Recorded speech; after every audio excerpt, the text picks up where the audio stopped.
सदाशिवसमारम्भाम् शङ्कराचार्यमध्यमाम् अस्मदाचार्यपर्यन्ताम् वन्दे गुरुपरम्पराम्।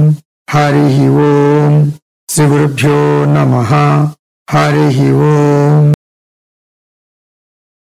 ఆత్మబంధువులారా, మనం ఈరోజు అష్టావకర గీత 12వ పాఠం చూడబోతున్నాం. ఒక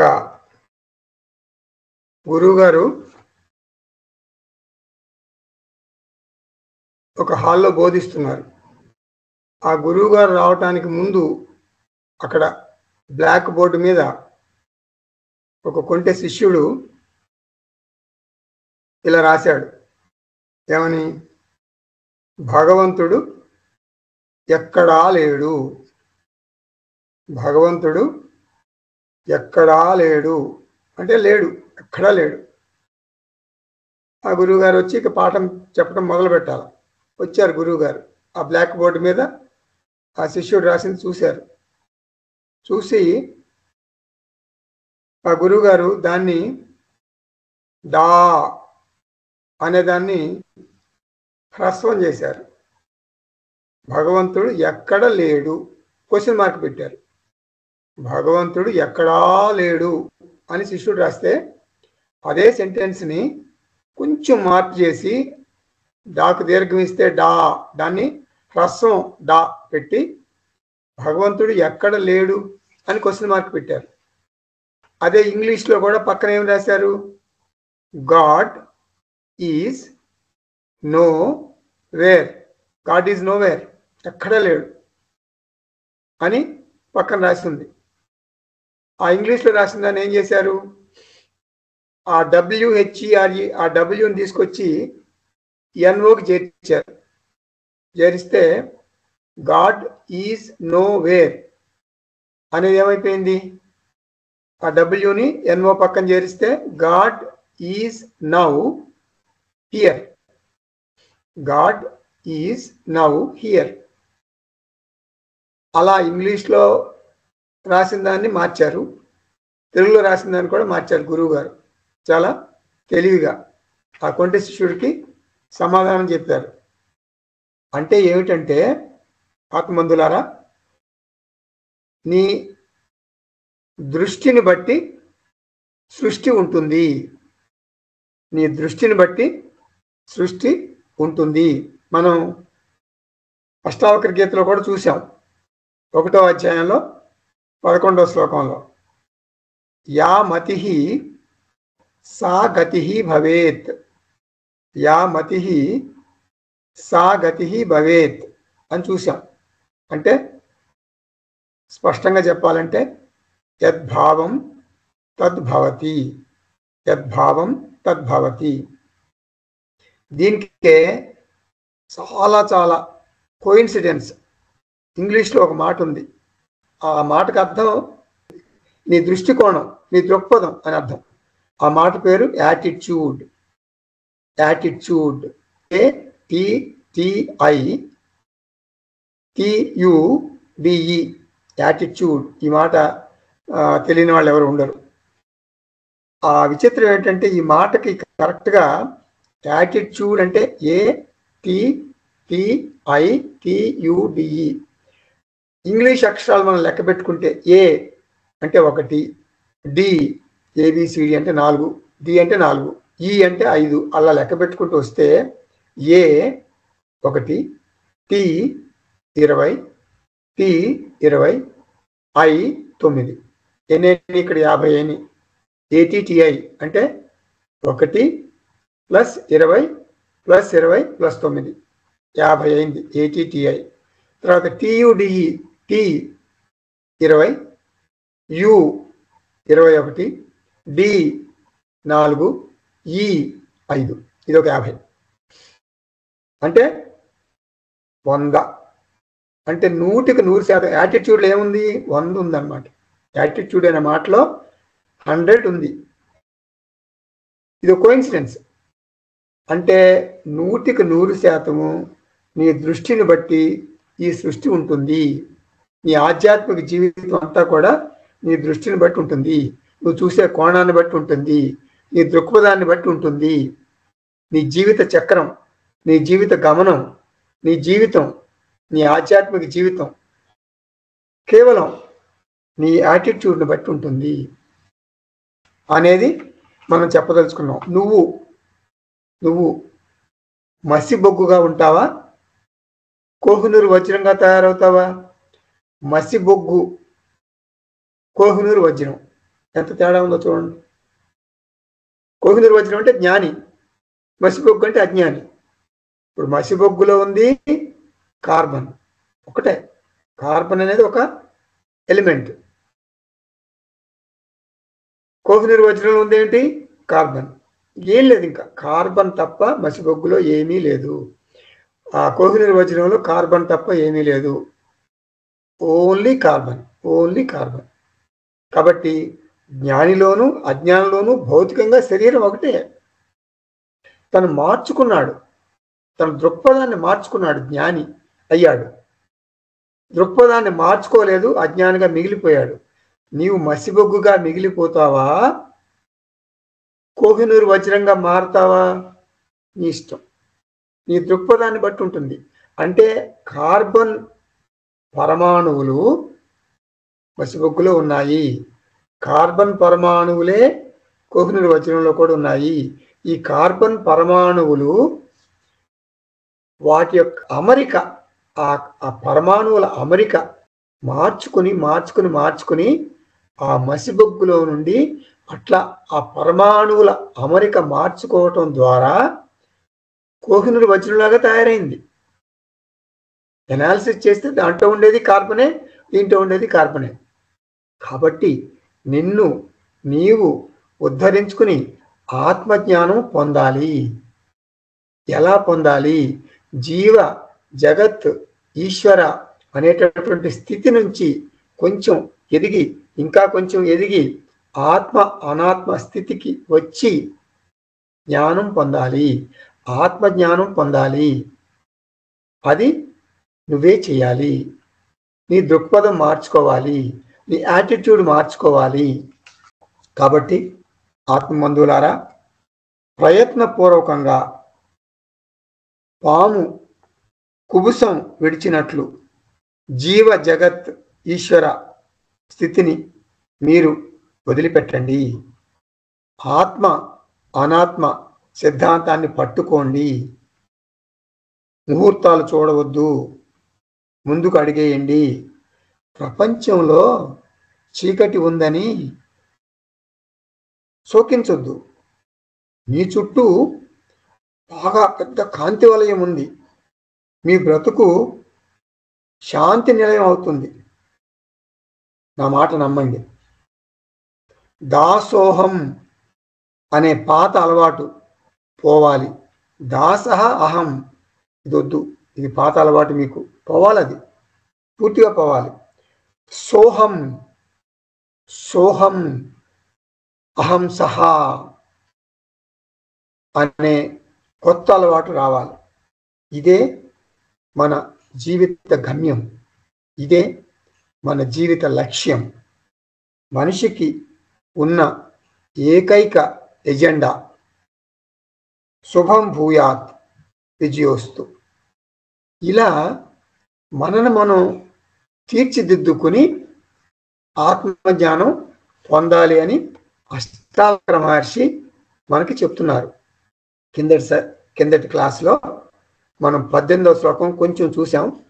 అహోమయి స్థితం విశ్వం వస్తుతో న మయి స్థితం నమే బంధోస్తి మోక్షోవా భ్రాంతి శాంత నిరాశ్రయ. ఇది మనం చూసాం. అంటే మొదటి అధ్యాయంలో అష్టావక్ర బోధ బాగా శ్రద్ధగా విని జనకుడు ఏం చేస్తున్నాడు? తన జ్ఞాన నిష్టను ఇప్పుడు గురువు ముందు ప్రదర్శిస్తున్నాడు. మోక్షం విషయంలో జగత్తులో మార్పులు ఉండవు. భౌతిక శరీరం అలాగే ఉంటుంది. అంటే సాధకుడి, నేను చెప్పినట్టుగా సాధకుడి దృష్టిలో, సాధకుడి దృక్పథంలో మార్పు రావాలి. దృష్టికోణం మాత్రమే మోక్షం అంటారు. ఇప్పుడు కర్మయోగిగా జీవ జగత్ ఈశ్వర త్రిపుటిని అనుసరించావు. ఈశ్వర అనుగ్రహంతో ఆ జీవత్వాన్ని అంటే జీవుణ్ణి బాగా మెరుగుపరుచుకున్నావు. స్వప్రయత్నంతో మెరుగుపరుచుకున్నావు. జ్ఞానయోగిగా ఇప్పుడు త్రిపుటికి బదులు ద్విపుటిని అనుసరించాలి. ద్విపుటి అంటే 2 అనుసరించాలి. ఇది ఒక కొత్త నియమం. ఆత్మ అనాత్మ. ఈ కొత్త సూత్రంలో జీవుడిగా కాకుండా నిన్ను నీవు ఆత్మగా సాక్షి చైతన్యంగా భావించాలి. కార్యకరణ సంఘాతం అంటే తెలుసు కదా, దేహము, ఇంద్రియాలు, మనస్సు. ఈ కార్యకరణ సంఘాతం జగత్తులో ఒక భాగం అవుతుంది. నా దేహము, మనస్సు, జగత్తు అంతా కలిసి ఏమంటాం? అనాత్మ అంటాం. దేహము, మనస్సు, జగత్తు అంతా కలిపి అనాత్మ అంటాం. అంటే దృశ్యం అనేది ఒక విషయం అనుకోండి, ఒక వస్తువు అనుకోండి. ఇక్కడ మనకు 2 ఉన్నాయి, 2 విషయాలు ఉన్నాయి. ఒకటి నేను దృక్, ఆత్మగా సాక్షిగా ఉన్నాను. నేను చూసేది దృశ్యం, అనాత్మ అంటే ప్రపంచం. అంటే చెప్పాను కదా, దేహము, మరి మనస్సు, ఇంద్రియాలు అన్నీ, నా కుటుంబం, నా ఆఫీసు మొత్తం అంతా కూడా ఇంకా నేను లేను, జగత్తులోనే ఉన్నాను. నేను ఒక్కటే దృక్కు అంటే ఆత్మగా దృక్కు, మొత్తం అనాత్మ అంతా ప్రపంచం. అప్పుడు ఏమవుతుంది మనకి? అంతా అంటే జగత్తంతా కేవలం నామరూపాలు మాత్రమే. జగత్తంతా నామరూపాలు మాత్రమే. ఆత్మనైన నాలోనే ప్రతిబింబిస్తున్నాయి. నామరూపాలు నన్ను కదిలించలేవు. నామరూపాలు నన్ను ప్రభావితం చేయలేవు. ఇప్పుడు అల, సముద్రంలో అల ఉంది, నామరూపాలు, అవన్నీ నామరూపాలే కదా. అలానే నామరూపాలు నీరు అనే అధిష్టానాన్ని ప్రభావితం చేస్తాయా? చేయలేవు. మీకు బాగా అర్థం అవ్వాలంటే ఉంగరం, గొలుసు, గాజులు ఇవన్నీ ఆభరణాలు కదా, బంగారు ఆభరణాలు కదా. ఈ బంగారు ఆభరణాలు అధిష్టానమైన బంగారాన్ని కదిలించలేవు. అలాగే నామరూప ప్రపంచం ఆత్మని అయిన నన్ను పరిమితం చేయలేదు. ఆత్మ అనాత్మ సూత్రం అనుసరించటం వలన నాకు కొత్తగా మోక్షం రాలేదు. ఏమైంది? నాకు మోక్షం కావాలి అనే కోరిక లేదు అంటున్నాడు జనకుడు. నాకు మోక్షం కావాలనే కోరిక లేదు. ఎందుకు లేదు? బంధం ఉంటే మోక్షం కావాలి. అసలు నాకు బంధమే లేదు, ఇంకా నాకు మోక్షం ఎందుకు? అంటే బంధం ఉంది అనే దృష్టి నాకు లేదు, కాబట్టి మోక్షం కావాలనేటటువంటి దృష్టి కూడా నాకు లేదు. నా దృష్టిలో ఈ జగత్తంతా అపాయం లేని నామరూపాలు మాత్రమే. అంటే పదార్థం లేని నామరూపాలు. పదార్థం లేని నామరూపాలు నన్ను ఎలా బంధించగలుగుతాయి? కాబట్టి నాకు బంధం లేదు. బంధం లేని నేను మోక్షం కోసం ఎందుకు సాధనలు చేయాలి అంటున్నాడు జనకుడు. ఒక చిన్న దృష్టాంతం చెప్తాను. చిన్నపిల్లలు ఆడుకుంటారు ఒక ఆట. చిన్నపిల్లలు ఒక రూపాయి బిళ్ళ, 1 రూపీ కాయిన్, రూపాయి బిళ్ళను నుదిటి మీద అతికిస్తారు. అదొక ఆట అన్నమాట. నుదిటి మీద రూపాయి బిళ్ళను ఇట్లా గట్టిగా నొక్కి నుదిటి మీద అతికిస్తారు. అతికిచ్చి ఇప్పుడు రూపాయి బిళ్ళ ఉంది ఇక్కడ. అప్పుడు ఏం చేస్తారు? ఎవరికైతే అతికిచ్చారో నీకు 3 ఛాన్సులు ఇచ్చాం.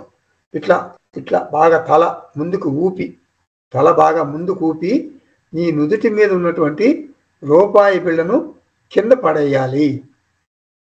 బాగా ఊపు తల. 3 ఛాన్సులు, ఎక్కువసార్లు ఊపకూడదు. 3 ఛాన్సులు. వాడు ఏం చేస్తాడు? 3 సార్లు ఇట్లా ఊపుతాడు, తల ఊపుతాడు, బాగా చాలా గట్టిగా ఊపుతాడు 3 సార్లు. రూపాయి బిళ్ళ నుదుటి మీద ఉన్న రూపాయి బిళ్ళ కిందకి పడిపోవాలి రూల్ ప్రకారం, కానీ పడదు. ఓకే, ఇంకా నీకు మళ్ళీ ఇంకో 3 ఛాన్సులు ఇచ్చాం, మళ్ళీ ఒకసారి ఇంకో 3 సార్లు ఊపుకో. పడలేదు కదా ఇంతవరకు, మళ్ళీ పడుతుందేమో చూద్దాం అంటే మళ్ళీ 3 సార్లు బాగా పెద్దగా ఊపుతాడు, అప్పుడు కూడా పడదు. అంటే 6 సార్లు బాగా పెద్దగా ఊపినా కూడా నుదుటి మీద ఉన్న రూపాయి బిళ్ళ పడదు. నేను ఓడిపోయాను, రూపాయి బిళ్ళ పడలేదు అంటే ఓకే, ఒప్పుకున్నావు కదా, ఇప్పుడు నీకు అద్దం చూపిస్తాం అని అద్దం తీసుకొచ్చి వాడికి చూపిస్తారు. వాడి నుదుటి మీద రూపాయి బిళ్ళ లేదు. ఇది ఆట.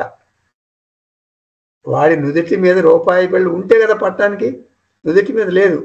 ఇక్కడ ట్రిక్ ఏమిటంటే ఆటలో అతని నుదుటి మీద రూపాయి బిళ్ళ నొక్కి, అంటే బాగా ప్రెస్ చేసి రూపాయి బిళ్ళ అక్కడ అతికిచ్చినట్టుగా ఫీల్ అవుతున్నాడు అతను, కానీ అతను నుదుటి మీద రూపాయి బిళ్ళ ఉండదు.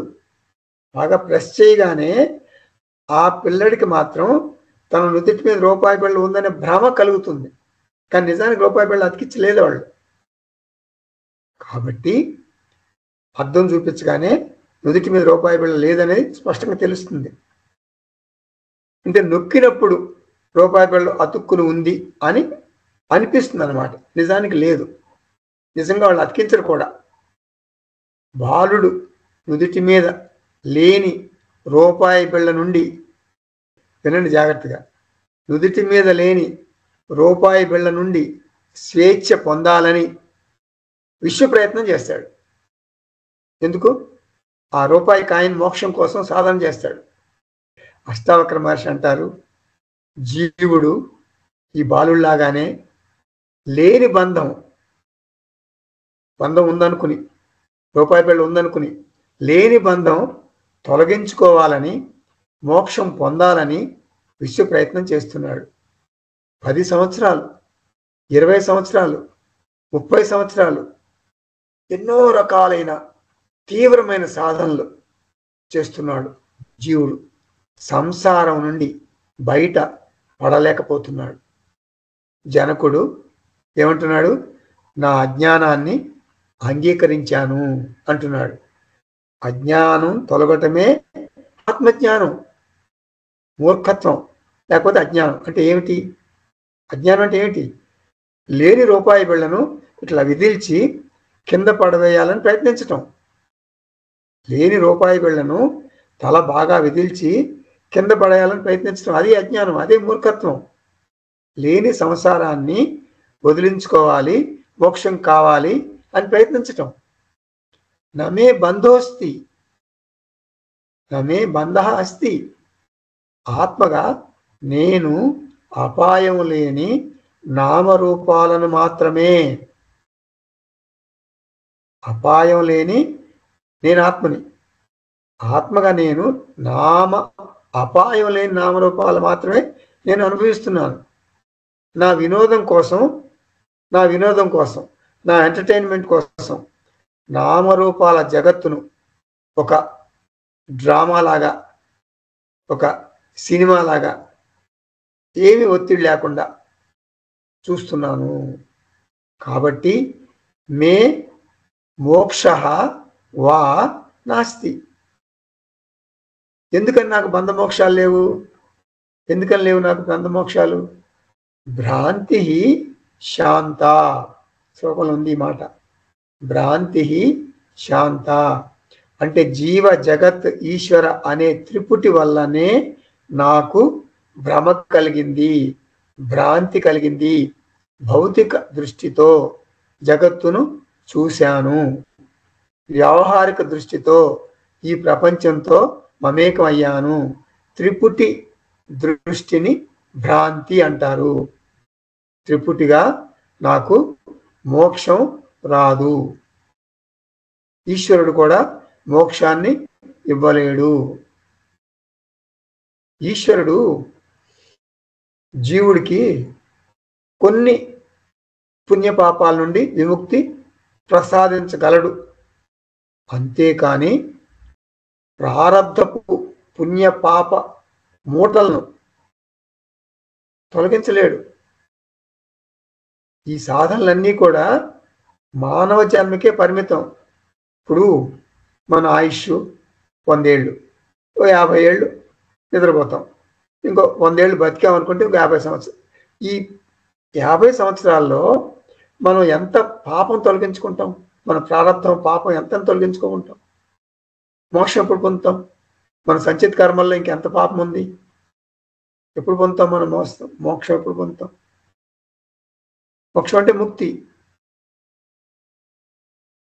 సర్వశక్తివంతుడైనటువంటి ఈశ్వరుడు కూడా జీవుడికి సహాయపడలేడు. మోక్షమునికి ఉన్న ఒకే ఒక దారి. మోక్షం కావాలంటే, మీరు మోక్షం పొందాలంటే ఒకే ఒక దారి ఉంది. చెప్పమంటారా? ఏమిటో? జీవుడిగా ఉండకూడదు. జీవుడిగా ఉండకూడదు. జీవభావమును ఆత్మ అనాత్మ భావంతో మార్పు చేసుకోవాలి. మళ్ళీ చెప్తున్నా, మోక్షానికి ఉన్న ఒకే ఒక దారి ఏమిటో చెప్తున్నా, వినండి జాగ్రత్తగా. నీవు జీవుడిగా ఉండకూడదు.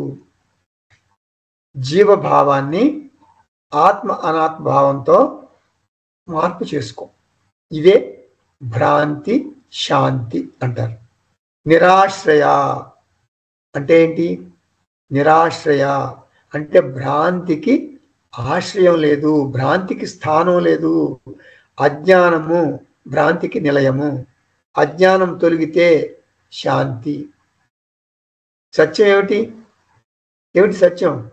అహోమయి స్థితం విశ్వం అంటే ఏమిటి? అహో ఆశ్చర్యం, ఈ జగత్తంతా కూడా నామరూపాలే, కేవలం నామరూపాలే, ఖాళీ నామరూపాలే, పదార్థం లేని డొల్ల నామరూపాలే.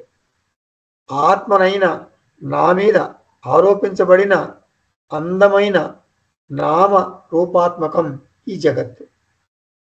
సినిమా తెర లాంటి నా మీద అంటే ఆత్మ మీద ఆడే బొమ్మలు ఈ నామ రూపాత్మకమైనటువంటి జగత్తు. పదార్థం ఎవరు? నేను. జగత్తు కేవలం నామరూపాలు. నేను చైతన్య స్వరూపమైన ఆత్మను మాత్రమే, పదార్థం మాత్రమే నేను. మనకి భగవద్గీతలో కూడా సింపుల్గా కృష్ణ పరమాత్మ 9వ అధ్యాయంలో ఏం చెప్తారు? మత్స్థాని సర్వభూతాని నచ మత్సాని భూతాని. రెండే మాటలు, 2 శ్లోకాలు, 4వ శ్లోకం 5వ శ్లోకం 9వ అధ్యాయంలో. మత్సాని సర్వభూతాని, నాలోనే ప్రాణులన్నీ ఉన్నాయి. నచ మత్సాని భూతాని, నాలో ప్రాణులు లేవు. చూడండి ఎంత చక్కగా చెప్పేశారు. 19వ శ్లోకం చూద్దాం. 2వ అధ్యాయంలో సశరీరమిదం విశ్వం న కించిత్ అపి నిశ్చితం శుద్ధ చిన్మాత్ర ఆత్మాచ తత్తస్మిన్ కల్పనాధునా. ఇది శ్లోకం. ఎన్నో శ్లోకం? 19వ శ్లోకం 2వ అధ్యాయంలో ఇప్పుడు మనం చూస్తున్నాం. మన జనక మహారాజు చాలా బాగుంటుంది ఈ శ్లోకం. అద్వైతం గురించి ఒక మాట చెప్తున్నాడు, అంటే ఒక సత్యం చెప్తున్నాడు. విచిత్రం ఏమిటంటే మనం అద్వైతం అద్వైతం అద్వైతం అని ఎప్పుడు అంటుంటాం. అద్వైతం అంటే ఏకం, అద్వితీయం, అంటే రెండో వస్తువు లేదు, అంతా నేనే అని అంటాం. కానీ మనం ద్వైతంలోనే ఉంటాం. ఇప్పుడు నేను నీకు పాఠం చెప్తున్నాను, మీరందరూ ఉన్నారు, ఇది ద్వైతం కదా, ఇది ద్వైతం కదా. ఇది మనం ద్వైతంలో ఉంటే ఏమంటున్నాం? అహం బ్రహ్మ అస్మి అంటే నేను ఒక్కడనే, నేనే బ్రహ్మను, ఇంకా జగత్తు లేదు, ఏం లేదు అంటున్నాం. అంటే అద్వైత స్థితిలో ఉన్నాము, నేను అద్వైతిని అంటున్నాం. నా ముందు ఎవరున్నారు? శిష్యుడు ఉన్నాడు. మరి నేను ద్వైతంలోనే కదా ఉన్నాను, కుటుంబంలో ఉన్నాను కదా, భార్యాభర్తలు ఉన్నారు కదా, పిల్లలు ఉన్నారు కదా, ఇదంతా ద్వైతమే కదా. ఒక పక్కన ద్వైతంలో ఉంటూ పంచభూతాలు, నేను గాలి పీలుస్తున్నాను కదా, నాలోనే పంచభూతాలు ఉన్నాయి కదా. సో పంచభూతాలు ఉన్నాయి, పంచభూతాల్లో నేను నివసిస్తున్నాను. పంచభూతాలు లేవంటున్నా, అంతా మిథ్య అంటున్నా, జగత్ అంతా మిథ్య అంటున్నా. ఇది ఫార్స్. ఇది చెప్తున్నాడు జనకుడు ఇక్కడ. వినండి జాగ్రత్తగా. అద్వైతం గురించి చెప్తున్నాడు. జగత్తు సత్యం. దేహం దృష్ట్యా నేను దేహం అనుకుంటే నువ్వు కుటుంబంలో ఉన్నావు, నీ భార్య ఉంది, నీ పిల్లలు ఉన్నారు, నీకు అన్ని డ్యూటీస్ ఉంటాయి, అన్నీ ఉంటాయి, బాధ్యతలు ఉంటాయి, పిల్లల్ని పెద్ద చేయాలి, అన్నీ ఉంటాయి. ఆ దృష్టి మారాలి. అంటే నీ దేహాన్ని జగత్తు నుండి వేరు చేసి భౌతికంగా లౌకికంగా జగత్తును చూస్తే అప్పుడు జగత్తు సత్యం అనిపిస్తుంది. అంటే ఏంటి? నేను దేహం, నా ముందు జగత్తు ఉంది, ఈ జగత్తు నన్ను కష్టపెడుతుంది, ఈశ్వర నన్ను కొంచెం జాగ్రత్తగా చూసుకో, కష్టాలు తీర్చు. నేను దేహాన్ని, జగత్ కంటే వేరుగా ఉన్నాను నేను దేహాన్ని అనుకుంటే ఈ తమాషాలన్నీ ఉంటాయి, ఈ కష్టాలన్నీ ఉంటాయి. ఇదంతా వేద పూర్వభాగం. దేహాన్ని జగత్తు నుంచి వేరు చేసి చూసి లౌకికంగా జగత్తును చూస్తే పక్కా సత్యం అనిపిస్తుంది. జగత్తు నన్ను బాధ పెడుతుంది. ఇక్కడ జగత్తు పక్కా సత్యం. ఇక్కడ ధర్మం ఉంటుంది, అధర్మం ఉంటుంది, విధులు ఉంటాయి, బాధ్యతలు ఉంటాయి, పంచమహాయజ్ఞాలు ఉంటాయి, కర్మలు ఉంటాయి. ఇక్కడ జగత్తు మిథ్య అని అనలేము. జగత్తు మిథ్య అనాలంటే ట్రిక్ ఏమిటా ట్రిక్? నా దేహాన్ని అటు కలిపేయాలి జగత్తులో. అంటే కార్యకరణ సంఘాతం, దేహము మరి మనస్సు ఇంద్రియాలు, నేను ఇంకా ఈ దేహం జగత్తులో ఒక భాగం అయిపోయింది. నేను ఆత్మగా ఉండిపోవాలి, తురీయ చైతన్యంలాగా ఉండిపోవాలి. సో దేహంతో కలిసిన జగత్తును నేను ఆత్మ చైతన్యంగా సాక్షిగా జగత్తును చూడగలగాలి. అప్పుడు జగత్తు మిథ్య. స శరీరమిదం విశ్వం కించిత్ న అస్తి. అంటే దేహంతో కలిసిన ఈ జగత్తుకు ఉనికి లేదు. నా దేహాన్ని అక్కడ కలిపేశాను కదా, అప్పుడు జగత్తు నామరూపములు మాత్రమే. ఇది నిశ్చితం, ఇది నా నిర్ణయం, ఇది నా నిశ్చయం. అంటే నేను ఆత్మ అనాత్మ స్థితిలో ఉన్నాను. శుద్ధ చిన్మాత్ర ఆత్మాచ. నా దేహం కూడా ఒక ఆబ్జెక్ట్ అయితే మరి నేనెవరు? నేను ఆత్మ, నేను చైతన్య స్వరూపం, శుద్ధ చైతన్యాన్ని. నేను ఆత్మగా చేయవలసినటువంటి విధులు బాధ్యతలు ఏముంటాయి? ఉండవు. దేహ దృష్టితో చూస్తే బాధ్యతలు ఉంటాయి. చూడండి, ఇందాక చెప్పాను కదా, యాటిట్యూడ్ 100% యాటిట్యూడే. దేహ దృష్టితో చూస్తే బాధ్యతలు ఉంటాయి. నేను భర్తను, నేను తండ్రిని, నేను తల్లిని. అహంకార నేను వస్తున్నాను. అహంకార నేను, ఆత్మ నేను. అహంకార నేనంటే బాధ్యతలు ఉంటాయి, ఆత్మ నేనంటే ఏముండవు. సో అహంకార నేనుకి ఏముంటుంది? పిల్లలకు మరి చదువు చెప్పించాలి కదా, విద్యాబుద్ధులు చెప్పించాలి కదా, మరి పెళ్లి చేయాలా, ఇదంతా నా కర్తవ్యం కదా. నేను ఆత్మగా ఆత్మస్థితిలో ఉంటే నాకు బాధ్యతలు ఏముంటాయి అంటున్నాడు జనకుడు. కస్మిన్ కల్పన అధునా. కల్పన అంటే కర్మ, అంటే కర్తవ్యం, అంటే బాధ్యతలు, అంటే ప్రణాళికలు, అంటే వ్యవస్థలు. అధునా అంటే ఏంటి? ఆత్మ అనాత్మ దిపిటిలో ఇవి ఏమీ ఉండవు. ఇంటికి రిపేర్ చేయించాలా, ఇల్లు బాగా పాతబడిపోయింది, అది అనాత్మ దృష్టి. అసలు ఇల్లు ఎక్కడుంది? నామరూపాలే కదా. నా కొడుకు గురించి నాకు చాలా బాధ్యతలు ఉన్నాయి. అసలు నీ కొడుకు ఎక్కడున్నాడు? ఇవన్నీ అర్థం లేని మాటలు. స్వప్న వ్యవహారాలు, ఇవన్నీ స్వప్న వ్యవహారాలు. ఈ సమస్యలు, బాధ్యతలు. ఇప్పుడు ఈ నిద్ర మేల్కోగానే స్వప్నం అదృశ్యం అయిపోతుంది కదా. స్వప్న సమస్యలు నిద్ర మేల్కోగానే పరిష్కరించబడవు, కరిగిపోతాయి, కనుమరుగైపోతాయి. కస్మిన్ అనగా ఏ విషయంలో? కల్పన అంటే బాధ్యతలు ఏముంటాయి?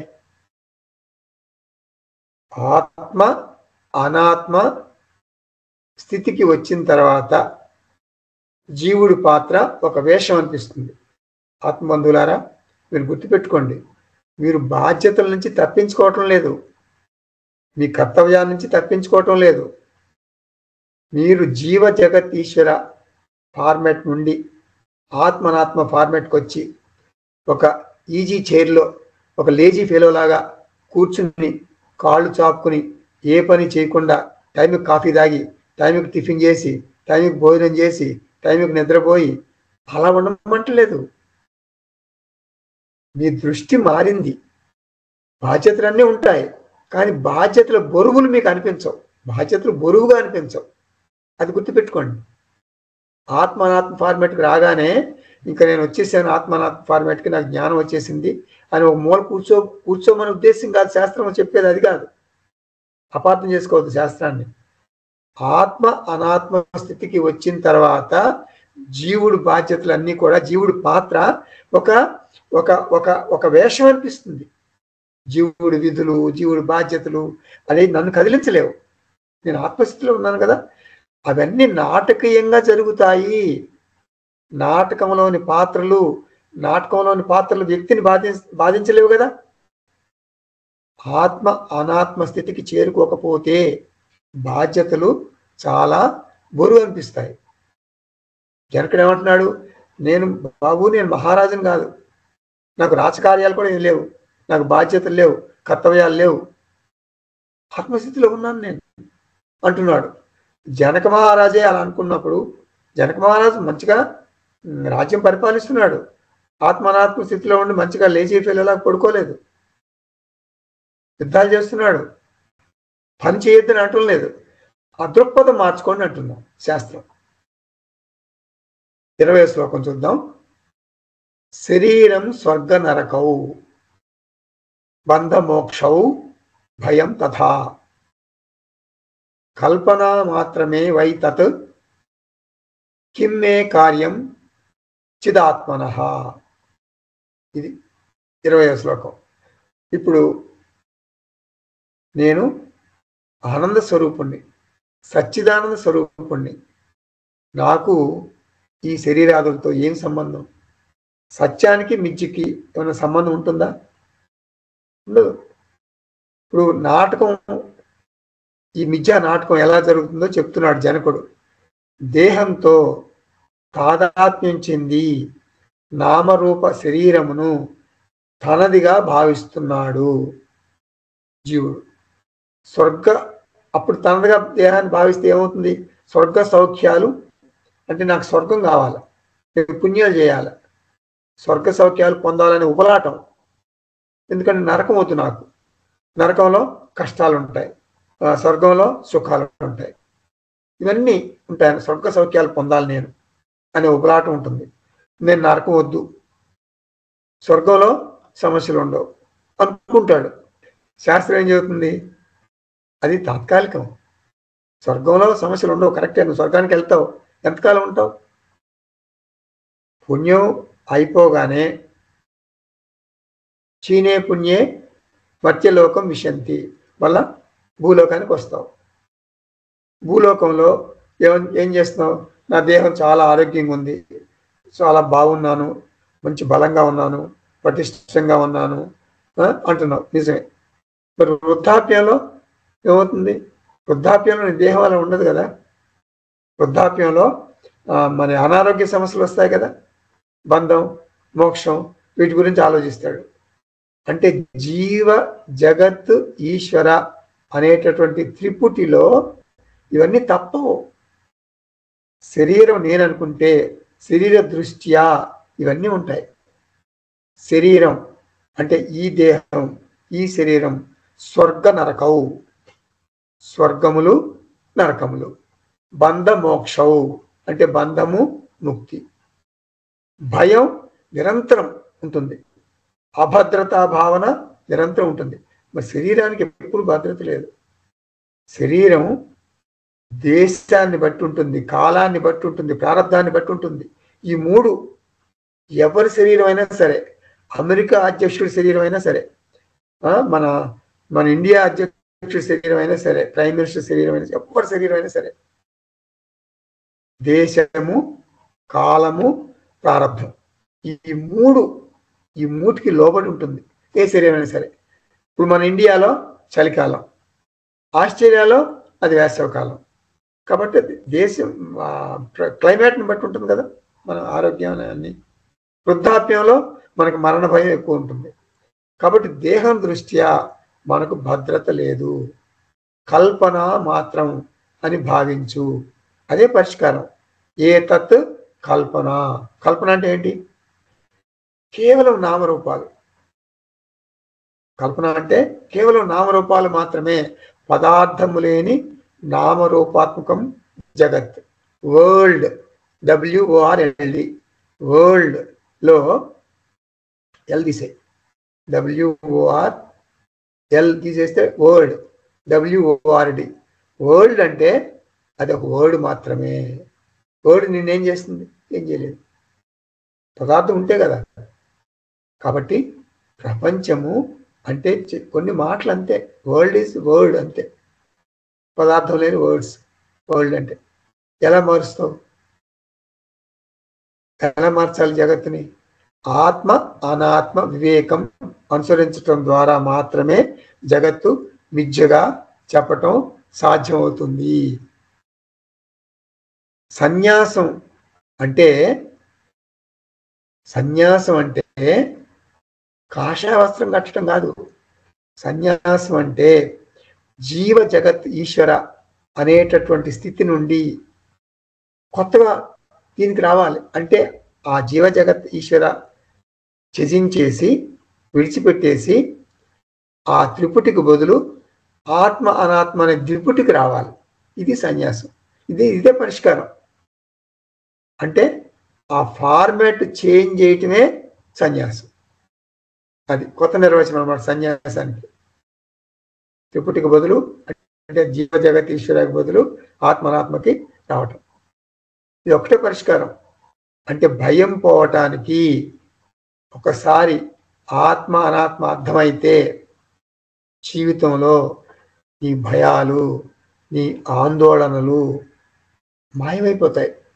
నీకు ఆరాటాలు, పోరాటాలు, అభద్రతా భావాలు అవన్నీ కూడా దాంట్లోంచి వచ్చినాయి. ఆ ఫార్మాట్లోనే వస్తాయి. చిత్ ఆత్మనః మే, చిదాత్మనః మే అంటే చైతన్య ఆత్మనైన నాకు కిం కార్యం వర్తతే. కిం కార్యం వర్తతే, నాకు చేయవలసిన కర్మలు ఏముంటాయి అంటే భద్రత కోసం నేనేమన్నా కర్మలు చేయాలా? చెయ్యవసరలా. నేను ఎప్పుడు భద్రంగానే ఉన్నాను.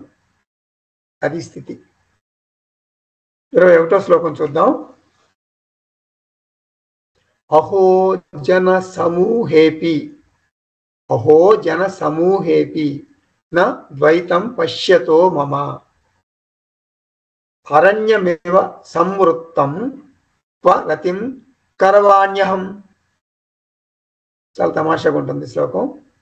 ఇందాక నేను చెప్పాను కదా, అద్వైతంలో ఉంటాము. అద్వైతం భావనాత్మకం, ద్వైతం క్రియాత్మకం. క్రియలో ద్వైతంలోనే ఉంటాం. మానసికంగా మనం అద్వైతంలో ఉన్నట్టు భావిస్తాం. జనకుడు ఏమంటున్నాడు? జన సమూహం మధ్య చుట్టూ జనం ఉన్నారు. రాజు ఎప్పుడు జనంలోనే ఉంటాడు కదా. జన సమూహం మధ్య ద్వైతం అనే అరణ్యంలో ఉన్నట్టు అనిపిస్తుంది.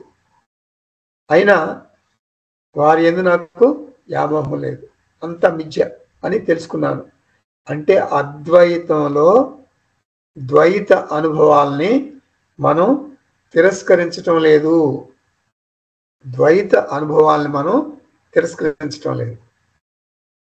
ఆత్మజ్ఞానం వచ్చిన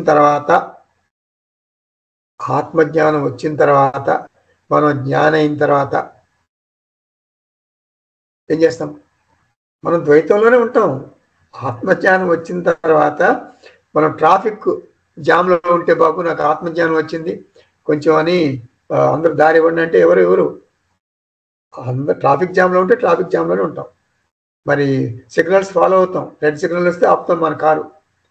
బాబు ఈ కొంచెం ఆత్మజ్ఞానం వచ్చింది, పోనీయండి బాబు, రెడ్ సిగ్నల్ ఉన్నా కూడా అట్లా ఎవరు అనరు, అట్లా ఎవరు చేయరు.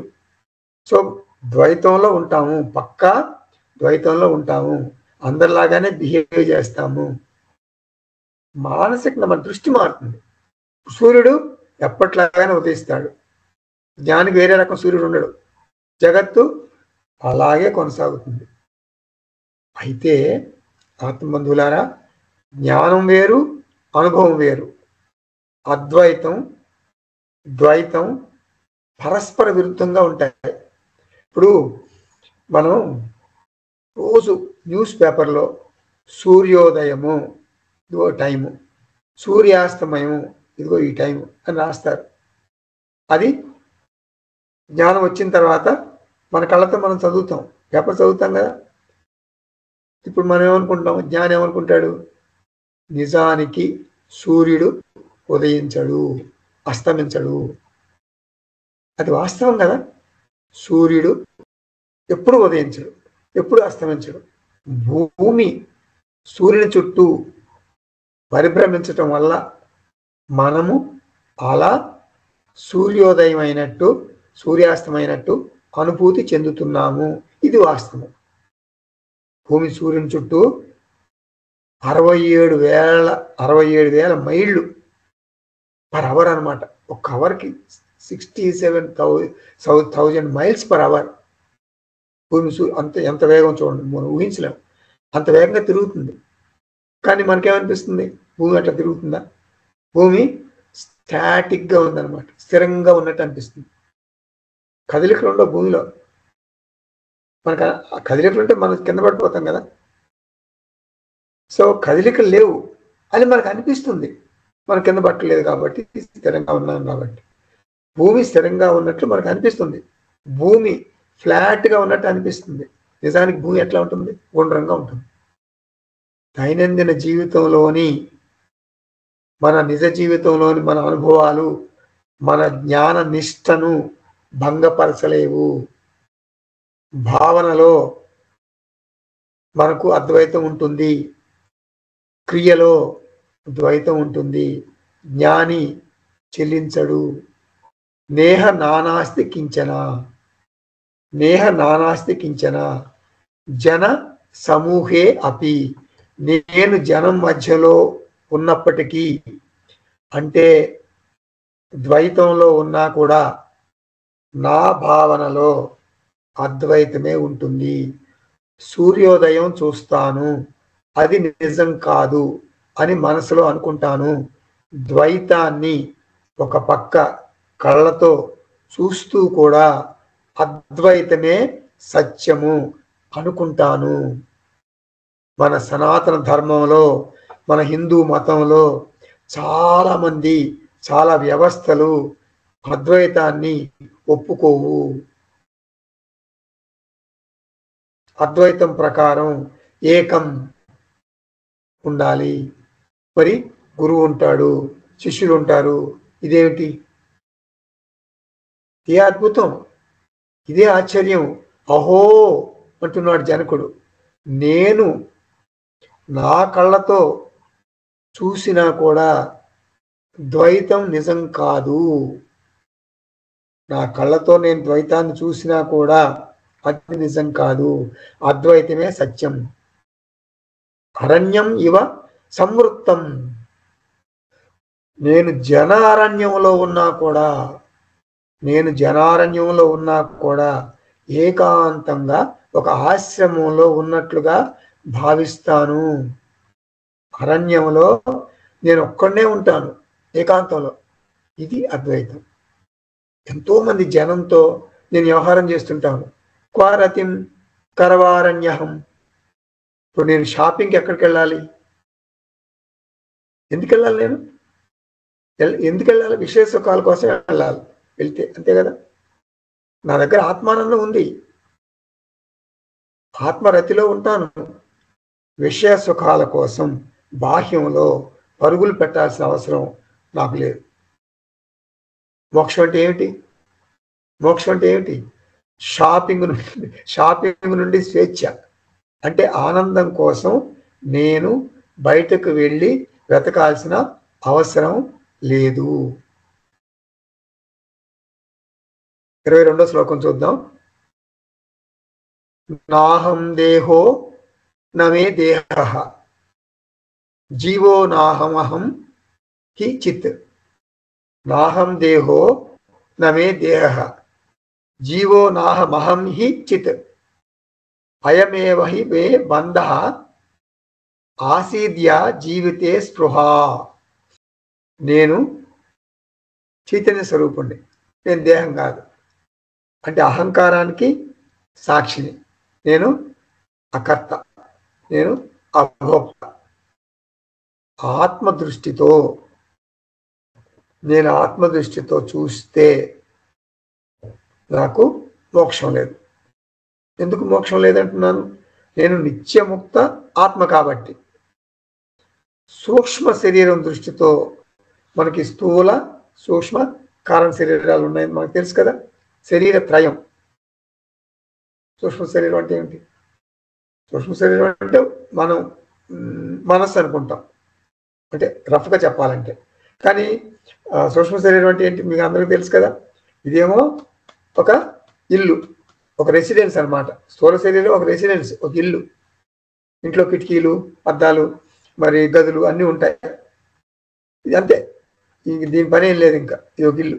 కానీ లోపల పనిచేసే వాళ్ళు ఉంటారు కదా, లోపల ఉండేవాళ్ళు ఉంటారు కదా. యజమాని ఉంటాడు, చక్కగా అందరూ కుటుంబ సభ్యులంతా ఉంటారు కదా.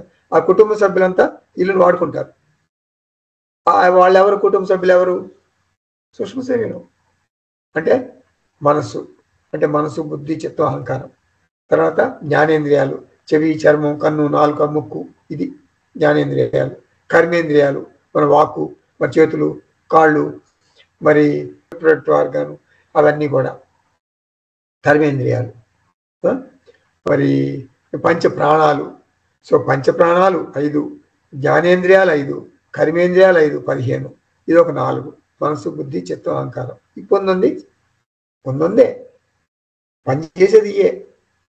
ఈ 19 మాత్రం పనిచేస్తాయి. కాబట్టి ఇది ఇల్లు. ఇప్పుడు ఇది ఒక జన్మకే పరిమితం. స్థూల శరీరం ఒక జన్మకే పరిమితం. దీనికి పునర్జన్మ ఉండదు. ఈ జన్మ అయిపోయిందంటే ఇక్కడే పడిపోతుంది. సో దీని గురించి వరి లేదు. చాలా మంది ఏమనుకుంటారంటే జీవన్ముక్తి అంటే ప్రారంభం ఉన్నంత వరకు జీవిస్తాం. అదే జీవన్ముక్తి అంటే ప్రారంభం ఉన్నంత వరకు ముక్తితో జీవిస్తాం. సూక్ష్మ శరీరం తర్వాత ఏమవుతుంది? జీవన్ముక్తి అంటే జీవించి ఉన్నంత వరకు ముక్తితో జీవిస్తాం, ప్రారంభం ఉన్నంత వరకు జీవిస్తాం. తర్వాత మన సూక్ష్మ శరీరం వేరే జన్మ ఎత్తదు, ఇంకా పునర్జన్మ ఎత్తదు, ఈశ్వరులో ఐక్యమైపోతుంది. అంటే అది విదేహముక్తి అనమాట. ఈ దేహానికి ఇక్కడ సరి అయిపోయింది, ఇంకా సూక్ష్మ శరీరానికి కూడా సరి ఈశ్వరంలో కలిసిపోయింది, పంచభూతాల్లో కలిసిపోయింది. అది విదేహముక్తి. ఇక సూక్ష్మ శరీరం ఇంకా పునర్జన్మ ఉండదు. పునరపజననం, పునరపమరణం, ఆ చక్రం నుంచి బయటకు వచ్చేసాం. అంటే జన్మ రాహిత్యం జరిగిపోయింది. ఇక్కడ ఆత్మబంధువులారా 2 కోణాలు ఉన్నాయి. అంటే మోక్షం అంటే ఆత్మ కోణంలో నేను నిత్యముక్తుణ్ణి. నేను ఆత్మ అనుకుంటే, నేను చైతన్య స్వరూపం అనుకుంటే నాకు ఇంకా మోక్షం అవసరంలా, నిత్యముక్తుణ్ణి. సూక్ష్మ శరీరం కోణంలో అంటే ఈ దేహం నేను అనుకుంటే అప్పుడు జీవన్ముక్తి. అంటే బతికున్నప్పుడు, అంటే ప్రారంభం ఉన్నంత వరకు అది జీవన్ముక్తి. విదేహముక్తి అంటే ఏం చెప్పాను ఇప్పుడు? సూక్ష్మ శరీరం ఈశ్వరంలో లైవ్ అయిపోతుంది, ఇంకా మళ్ళీ శరీరం తీసుకోదు. ఇది జీవన్ముక్తి, విదేహముక్తి డెఫినేషన్స్. ఇప్పుడు ఇక్కడ అసలైన విషయం చెప్తున్నాను మీకు. కొంతమంది అంటారు, గురువు గారు నాకు బాగా అర్థమైంది, ఆత్మ సత్యం, అనాత్మ మిథ్య. నేను ఆత్మస్థితిలో ఉన్నాను, నేను నిత్యముక్తుణ్ణి, నాకు తెలుసు, నిత్యముక్తుణ్ణి అని తెలుసు, నాకు నిత్యముక్తి ఉంది. కానీ నాకు నా సూక్ష్మ శరీరం గురించి బెంగగా ఉంది గురువు గారు. నా సూక్ష్మ శరీరం మరి ప్రారంభం అయిపోయిన తర్వాత ఈ స్థూల శరీరం పడిపోతుంది కదా. నా సూక్ష్మ శరీరం నిజంగా ఈశ్వరంలో ఐక్యం అవుతుందా, లేక పునర్జన్మ పొందుతుందా? ఇది నా సందేహం గురువు గారు. గ్యారెంటీ ఏముంది? భగవంతుడు ఒక చిన్న లెటర్ రాస్తే బాగుండు, బాబు నీ సూక్ష్మ శరీరానికి పునర్జన్మ లేదు అని. లేకపోతే మనకి సినిమాల్లో చూపించినట్లుగా నా తల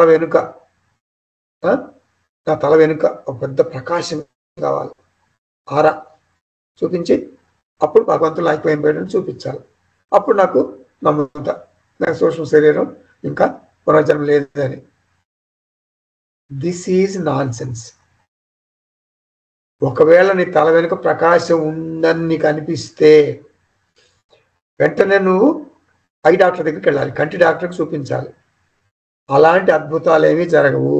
భగవంతుడు నీకేమీ సూచనలు ఇవ్వడు, లెటర్ రాయడు. మరి ఏదో ఒక సూచన లేకపోతే నేను జీవన్ముక్తుణ్ణి అని నాకు ఎలా తెలుస్తుంది? జీవన్ముక్తుని అని తెలిస్తేనే కదా విధేయముక్తి వస్తుంది. ఇది చాలా మంది శిష్యులకు ఉన్న సందేహం. జనకుడు అంటాడు, బాబు నీకు వేదాంతం సరిగ్గా అర్థం కాలేదు. బాబు నీకు వేదాంతం సరిగ్గా అర్థం కాలేదు. నాకు నా సూక్ష్మ శరీరం గురించి బెంగగా ఉంది అంటే ఏమిటి అర్థం? నా అన్నప్పుడు మమకారం వ్యక్తమవుతుంది. ఇదివరకు ఏమన్నావు నువ్వు? వేదాంతంలోకి రాకముందు ఏమన్నావు? నేను ఈ దేహము అంటే నేను సూక్ష్మ శరీరం అన్నావు వేదాంతంలోకి రాకముందు. ఇప్పుడు 25 సంవత్సరాలు వేదాంతం అధ్యయనం చేశావు గురుముఖత. ఎన్నేళ్ళు? 25 సంవత్సరాలు. ఇప్పుడు ఏమంటున్నావు? నేను సూక్ష్మ శరీరం కాదు. నాకు బాగా అర్థమైంది, తెలిసింది. నేను సూక్ష్మ శరీరం కాదు. నా బెంగంతా దానికి ముక్తి ఉందా లేదా? నేను సూక్ష్మ శరీరం కాదు, నా సూక్ష్మ శరీరానికి ముక్తి ఉందా లేదా అని బెంగ. అంతే అంతే గురువుగారు. ఆత్మకు చెప్తున్నా నేను, వినండి జాగ్రత్తగా. ఇటువంటి అనుమానాలు చాలా మందికి వస్తాయి, చాలా మందికి వస్తాయి. జనక మహారాజ్ చెప్తున్నాడు, ఆత్మకు ఎట్టి అనాత్మతోనూ సంబంధం లేదు అంటాడు. ఎవరు? జనకుడు. అసంగోహి అయం పురుష అసంగః అహం. అసంగోహి అయం పురుష. ప్రతినిత్యం అసంగోహం అని వేదాంత క్లాసులో చిలక పలుకులు పలకటం కాదు. నాకు సూక్ష్మ శరీరంతో సంగం లేదు అని అంటున్నావు. మరొక పక్క నా సూక్ష్మ శరీరానికి ఈశ్వరైక్యం అవుతుందా, పునర్జన్మ ఉంటుందా అని సందేహం వెలుగుస్తున్నావు. అది ఉండకూడదు. కోట్ల సూక్ష్మ శరీరాలు ఆత్మవైన నీలో ఉన్నాయి. కోట్ల సూక్ష్మ శరీరాలు ఆత్మీయమైనటువంటి నీలో ఉన్నాయి. ఆత్మ ఏకం. వాటిల్లో సూక్ష్మ శరీరాలు కొన్ని విలీనం అవుతాయి ఈశ్వరుల్లో, ఈశ్వరైక్యం కొన్ని చెందుతాయి. కొన్ని కోట్ల శరీరాలు పునర్జన్మ పొందుతాయి, ఐక్యం అవ్వు. ఇదంతా వ్యావహారిక సత్యం, నిత్య ప్రపంచంలో జరిగే సన్నివేశాలు. నువ్వెవరు? పారమార్థిక సత్యం. నేను పారమార్థిక సత్యం. నాకు ఆ సంఘటనలతో ఎట్టి సంబంధం లేదు. నీ ఒక్క సూక్ష్మ శరీరం గురించి నీకు బెంగ ఉన్నంత వరకు వేదాంతం సరిగా అర్థం కాలేదని అర్థం. ఒక్కసారి నీకు జీవన్ముక్తి, విదేహముక్తి గురించి ఒక స్పష్టత వస్తే అప్పుడు నీవు నిత్యముక్త అవుతావు. ఇప్పుడు చెప్పు, మోక్షం అంటే ఏమిటి?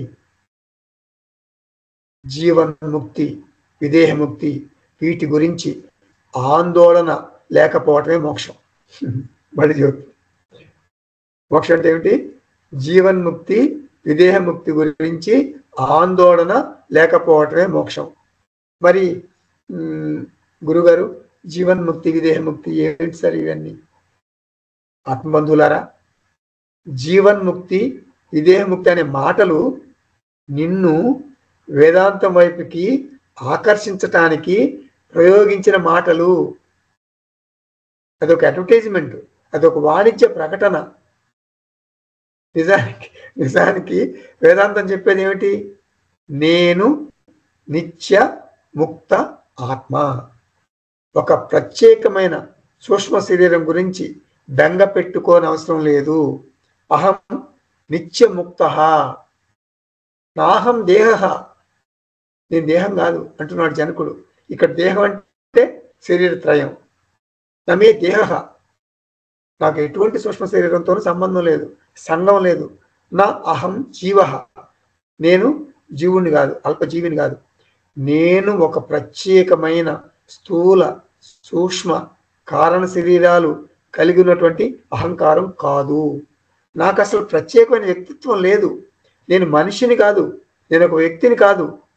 అందుకే నిద్రలో సుషుప్తిలో నాకు వ్యక్తిత్వం ఉండదు. మోక్షం కోసం పోరాటం ఆరాటం అవన్నీ ఉండవు. సుషుప్తిలో నిద్ర లేవగానే మనసు పనిచేస్తుంది చురుగ్గా, అప్పుడు వ్యక్తిత్వం బయటకు వస్తుంది. జనకుడు అంటున్నాడు, నేను ఒక ప్రత్యేకమైన సూక్ష్మ శరీరం కలిగినటువంటి ఒక వ్యక్తిని కాదు. ఎవరు మరి నేను? చిత్, అహం చైతన్య స్వరూప. ఒక ప్రత్యేకమైన సూక్ష్మ శరీరం నేను అనుకోవటం వలన బంధం వస్తుంది.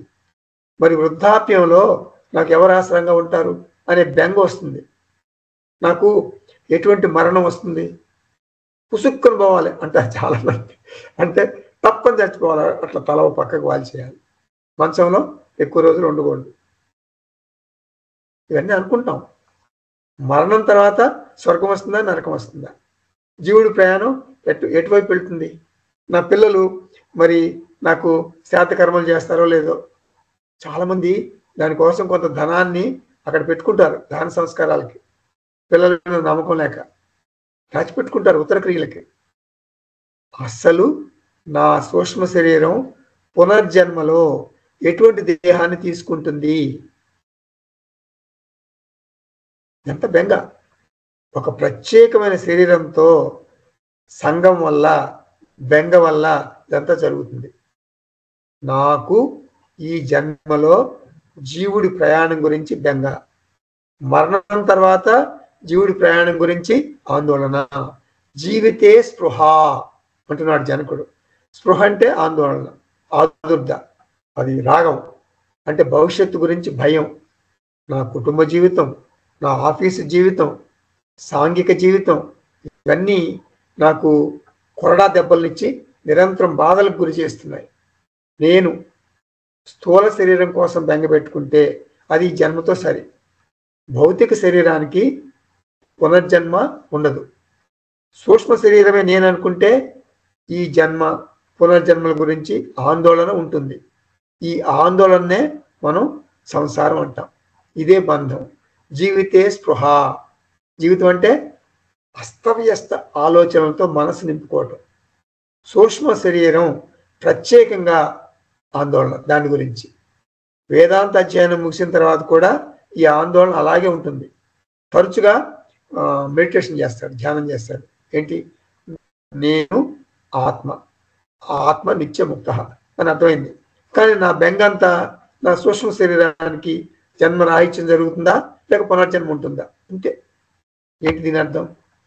అహం బ్రహ్మాస్మి అర్థమైంది, నాకు నా విద్య సూక్ష్మ శరీరం గురించి బెంగపట్టుకుంది. జనకుడు అంటాడు, నీకు అహం బ్రహ్మ అస్మి అర్థమైతే సూక్ష్మ శరీరం మిథ్య. నీకు ఏ ప్రత్యేకమైన సూక్ష్మ శరీరంతోనూ సంబంధం లేదు. నువ్వు ఎందుకు అనవసరంగా సూక్ష్మ శరీరం యొక్క భవిష్యత్తు గురించి ఆందోళన చెందుతున్నావు? నీకు అసలు బంధం ఏమిటి? సూక్ష్మ శరీరం యొక్క ప్రయాణం గురించి బెంగెందుకు? జీవితే స్పృహ ఏవా మే బంధ. ఇది బంధం.